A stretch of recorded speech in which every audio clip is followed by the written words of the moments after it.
Hi, I'm Laura. Looking back, I should have seen the signs. But when you're 8 months pregnant with your first baby, it's easy to get caught up in the excitement and miss the red flags waving right in front of you. My husband, Marcus, and I had been over the moon when we found out I was pregnant. After 2 years of trying, those two pink lines felt like a miracle. Marcus's father, Richard, seemed particularly thrilled. He lived just 10 minutes away in our small town and immediately started dropping by more often. "You need someone to keep an eye on you," he'd say, showing up unannounced with groceries or handyman tools. "Marcus works such long hours at the hospital, and I'm retired. What else am I going to do?" At first, his attention seemed sweet. He fixed squeaky doors, installed baby-proof locks, and even repainted the nursery. But then the comments started. "You shouldn't be eating that in your condition," he'd say, snatching food off my plate. "Are you sure you should be working?" In my day, pregnant women stayed home.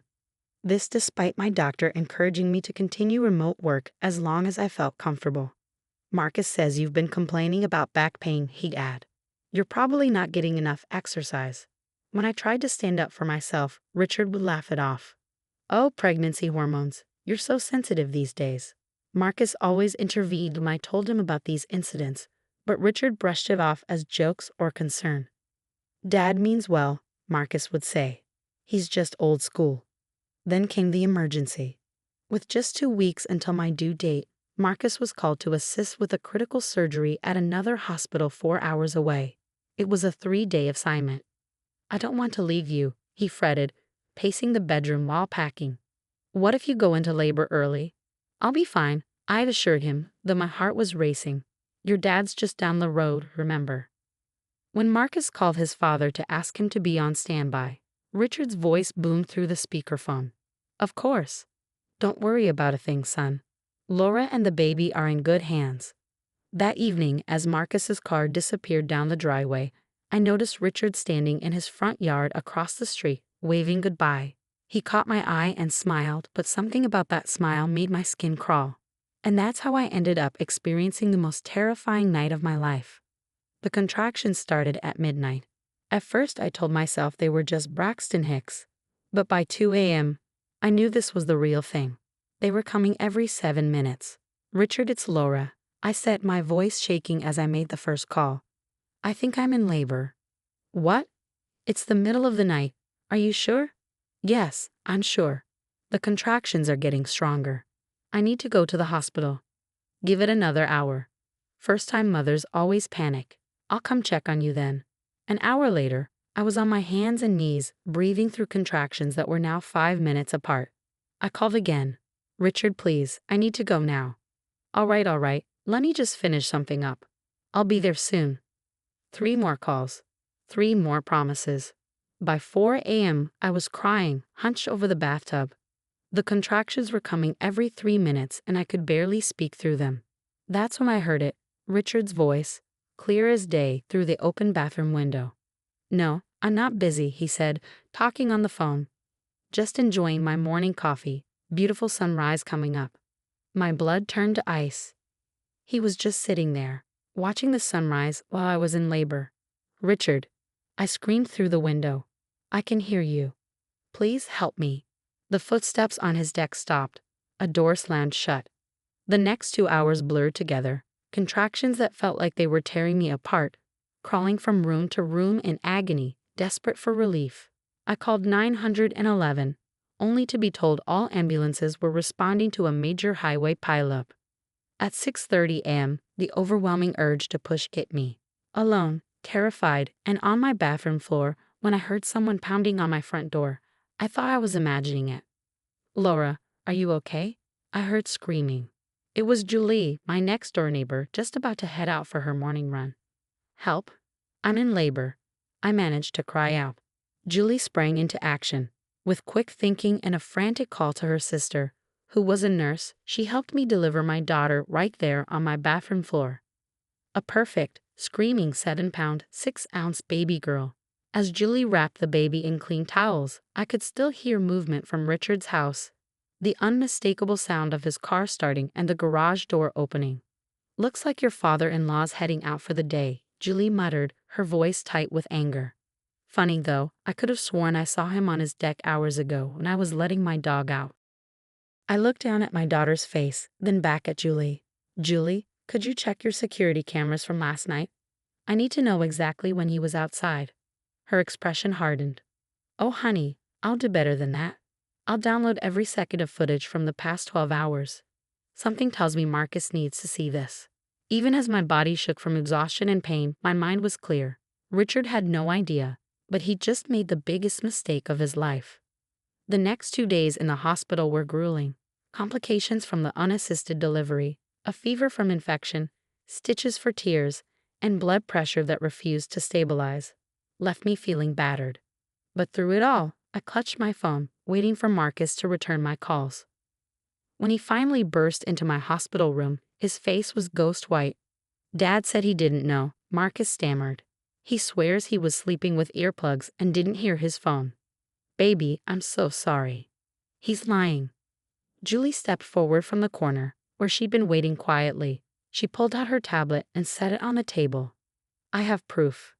The security footage was crystal clear. Richard standing on his deck at 4:00 a.m., sipping coffee. The timestamp matched my call history perfectly. Then came the audio, my screams for help cutting through the silence, followed by the sound of Richard retreating indoors. Marcus gripped the hospital bed rail so hard his knuckles turned white.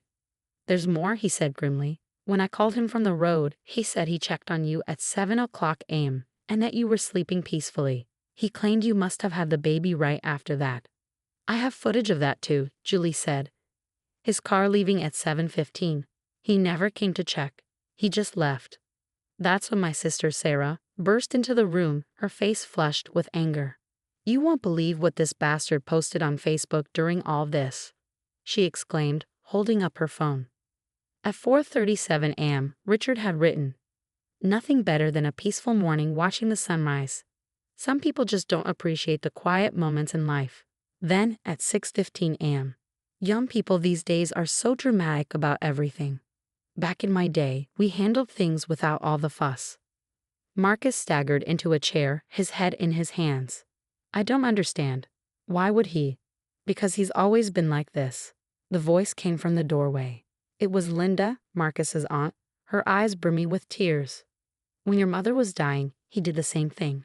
Ignored her calls for help, said she was exaggerating. She crawled to a neighbor's house during her final stroke. He didn't lift a finger to help. Stories came pouring out. Cousins Richard had abandoned in emergencies, neighbors he promised to assist during disasters, but conveniently disappeared on.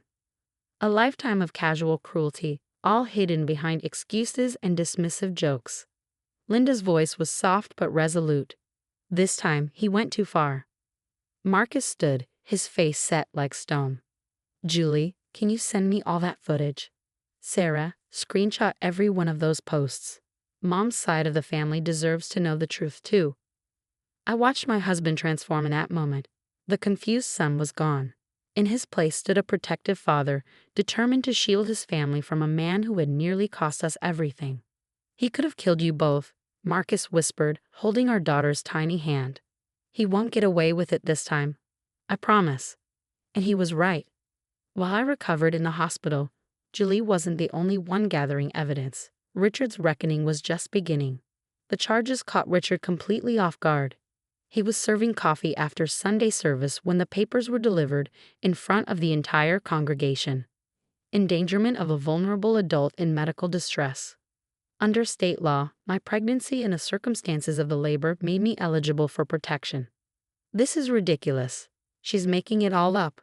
Richard's voice echoed through the church hall. But Pastor Mike stepped forward, holding a tablet. We've seen the evidence, Richard, the security footage, your social media posts, the phone records. I wasn't there, but Sarah recorded everything.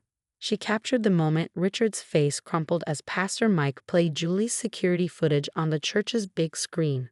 The congregation gasped as my screams echoed through the speakers, the timestamp glaring alongside footage of Richard calmly retreating inside. I've removed you from the church council, Pastor Mike said quietly, and from the community outreach program. That was only the beginning. Marcus shared everything with his mother's side of the family, the aunts, uncles, and cousins who had drifted apart over the years. What followed was a deluge of shared stories, each revealing Richard's long-standing pattern of cruelty. Within a month, His carefully constructed image of the reliable family patriarch crumbled. No more family dinners. No more leadership roles in the community. Even his country club friends stopped calling after Linda, his wife of 40 years, finally spoke up. He locked me out of the house during a tornado warning last year, she told her bridge club, said I was overreacting to the sirens. I sat in my car watching the sky turn green while he watched TV inside. Linda moved out the next day and filed for divorce a week later. The legal consequences were almost anticlimactic by comparison. Richard took a plea deal, probation, mandatory counseling, and a restraining order keeping him away from me and my daughter. But his real punishment was the solitude. Last week, I saw him through my kitchen window, shuffling down his driveway to get his mail. His shoulders were hunched, his gait slow. The big house that once bustled with family gatherings now sat dark and silent. Meanwhile, our home is alive with laughter and love. Marcus has become the most protective and attentive father I could imagine. Julie is now one of my closest friends and an honorary aunt to my daughter. Linda moved in with her sister and rediscovered painting, something Richard had always belittled. Just last week, we celebrated my daughter's 6-month birthday with a big backyard party. Family, friends, and neighbors filled the yard, their laughter mingling with the scent of barbecue and the glow of string lights. Through the fence, I noticed Richard standing at his window, watching. For a long time, he just stood there, observing the life he could have been part of, if only he'd shown the slightest bit of decency. Some people tell me I should forgive him, that he's suffered enough. But when I think back to those terrifying hours alone, when I remember how he risked my baby's life, I feel no guilt about his isolation. He made his choices. Now he can live with them. Oh, and that security system Julie had. We've upgraded ours, just in case someone else ever needs to learn the hard way that actions have consequences. What would you do if an in-law deliberately ignored your desperate calls during a life-threatening emergency, only to later lie and dismiss your fear as dramatic? Would you press charges like Laura did, or handle it differently? Share your thoughts in the comments. Your perspective matters, and I'd love to hear how you'd navigate such a devastating betrayal.